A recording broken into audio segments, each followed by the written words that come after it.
ஸ்ட்ரைட்டா இருக்கணும் பேக் அங்க பாரு போட தெரியும் வரா சைடுல நில்லுங்க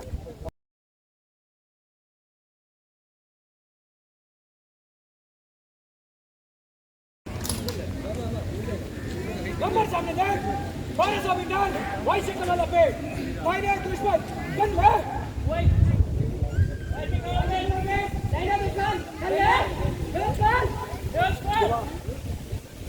இந்த வெப்பன் மிகப்பெரிய தூரமான கேப்களை கவர் செய்யும் திறன் கொண்ட வெப்பன் ஆகும். 7.60 mmGயில் ட்ரைபாட் மீது கன் வைக்கப்பட்டுள்ளதால் ஆம்னேஷன் பெல்ட்டில் இருப்பதாலும் மற்றும் ஒரு ஸ்பேர் பேர் இருப்பதாலும் துப்பாக்கியின் சுடும் திறன் அதிகரிக்கிறது. இந்த வெப்பனை உபயோகப்படுத்த 3 நபர்கள் உள்ளதால் ஓரிடத்திலிருந்து மற்றொரு இடத்துக்கு எடுத்துச் செல்ல மிகவும் எளிதாக இருக்கும்.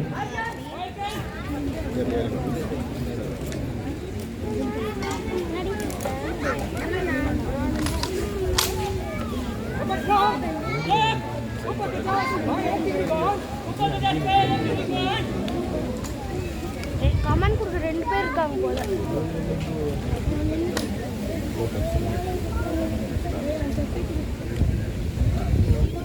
இந்த ஒரு வெப்பனால் 7000 எதிரிகளின் படைகளை வந்தாலும் அவர்களை தடுத்து நிறுத்த முடியும்.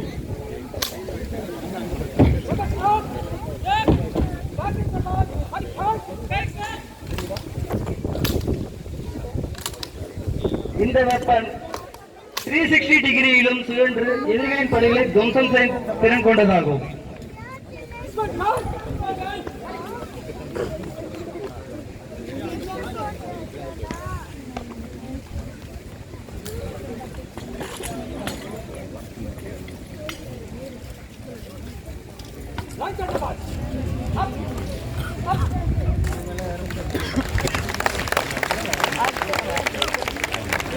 மദ്രാസ് அணியினரின் 7.60 mmGயில் செயல்படும் தந்திரங்களை கண்டீர்கள்.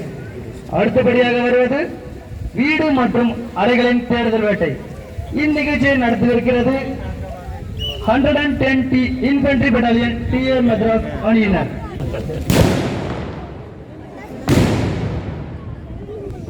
காஷ்மீர் மற்றும் வடகிழக்கு பகுதிகளில் நமது ராணுவம் தீவிரவாதிகள் மற்றும் பயங்கரவாதிகளை ஒடுக்கும் பணிகளை சிறப்பாக மேற்கொண்டு வருகிறது. தீவிரவாதிகள் பல நேரங்களில் வீடுகள் மற்றும் மத வழிபாட்டு தலங்கள் போன்றவற்றில் பதுங்கிக் கொள்ளும் பொழுது அவர்களை தேடி அளிக்கும் செயல் விளக்கத்தை 110 பிரதேச ராணுவ படை வீரர்கள் குழு உங்களுக்கு தத்ரூபமாக காண்பிக்க உள்ளனர். 110 பிரதேச ராணுவ படை கோவை டெரியர்ஸ் என்ற சிறப்பு பெயரில் கடந்த 25 வருடங்களாக ரெட்ஃபீல்டு பகுதியை மையமாக கொண்டு செயல்பட்டு வருகிறது. கோவை டெரியர்ஸ் படைப்பிரிவு 1962-65 ஆண்டு போர்களில் பங்கு பெற்றதுடன் மட்டுமல்லாது 1971 ஆண்டு நடைபெற்ற பாகிஸ்தான் போரின் போது போர் கைதிகளை கையாளும் பணியில் திறன்பட செயல்பட்டுள்ளது.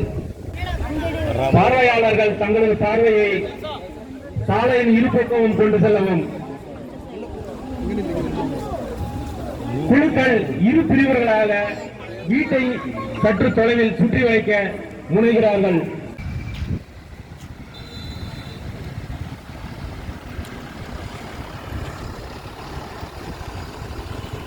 வீரர்கள் மறைவிடங்களை பயன்படுத்தியவாறு வீட்டை நோக்கி முன்னேறுகிறார்கள்.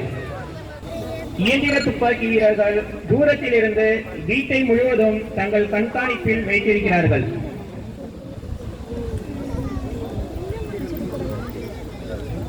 இவ்வாறு ஒரு ஆபத்தான இடத்தை நோக்கி வீரர்கள் நகரும்போது இயற்கை அமைப்பை தங்களுக்கு சாதகமாக பயன்படுத்தி தங்களது முறைகளை மாற்றி மாற்றி அருகே நகர முயல்கிறார்கள். அசால்ட் குரூப் தலைவர் தன்னுடைய குழுவின் முதல் 2 வீரர்களை கட்டிடத்தின் அருகில் மூளைவிட்ட கோணத்தில் பதுங்க செய்வார். முறையான பதுங்குதல் மேற்கொண்ட பிறகு 1 மற்றும் 2 வீரர்கள் முன்னேறியபடி தீவிரவாதி பதுங்கியிருக்கும் கட்டிடத்தின் அருகில் வெவ்வேறு கோணத்தை நோக்கியபடி பிரதான நுழைவாயில் அருகில் பதுங்குகிறார்கள்.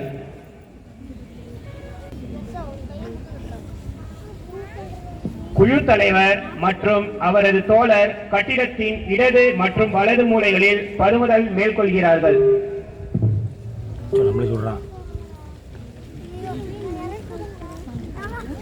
முதல் 2 வீரர்கள் கதவினை ஆக்ரோஷமாக உடைத்து உள்ளிருக்கும் மனிதனை நிலைக்குலைய செய்யும் கையெறி குண்டை வீசி வெடிக்க செய்கிறார்கள்.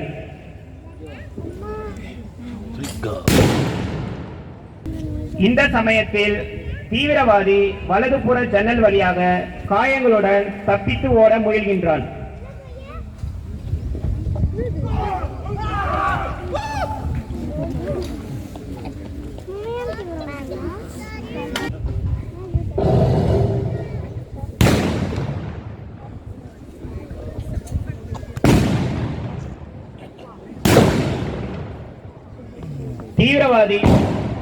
தீவிரவாதி செயலற்ற நிலையில் கீழே விழுகிறார். நடவடிக்கை குழுவின் தலைவர் துப்பாக்கி இயக்கத்தை நிறுத்த சொல்கிறார்.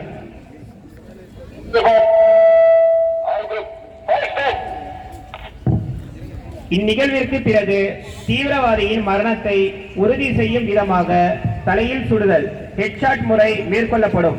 இதற்கான உத்தரவை தலைவர் தனது பட்டிக்கு பிறப்பிக்கிறார்.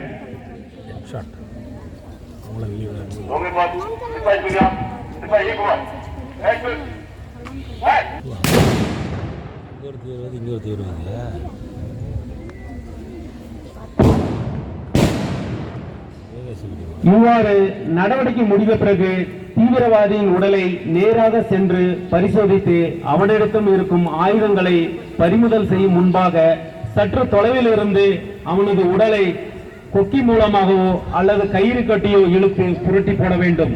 ஏனெனில் தீவிரவாதி இறக்கும் தருவாயில் உடலில் அதிபயங்கர வெடிமருந்து ஆயுதங்கள், ரிமோட் பாம்பு போன்றவற்றை வைத்து இயக்க செய்யும் சூழல் இருக்கிறது. நடவடிக்கை அனைத்தும் முடிந்த பிறகாக குழு தலைவர் தன்னுடைய உயரதிகாரிக்கு தகவல் தெரிவிக்கிறார்.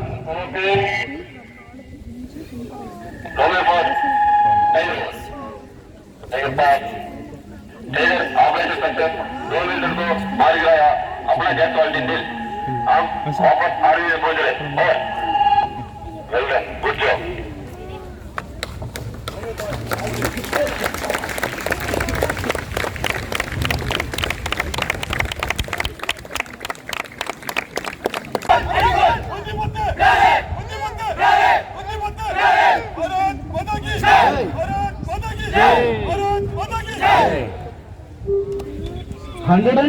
இன்ஃபென்ட்ரி பட்டாலியன் TA மദ്രാസ് அணியினரின் வீடு மற்றும் அறைகளின் தேடல் வேட்டை நிகழ்ச்சி மிகச்சிறப்பாக நடந்தது.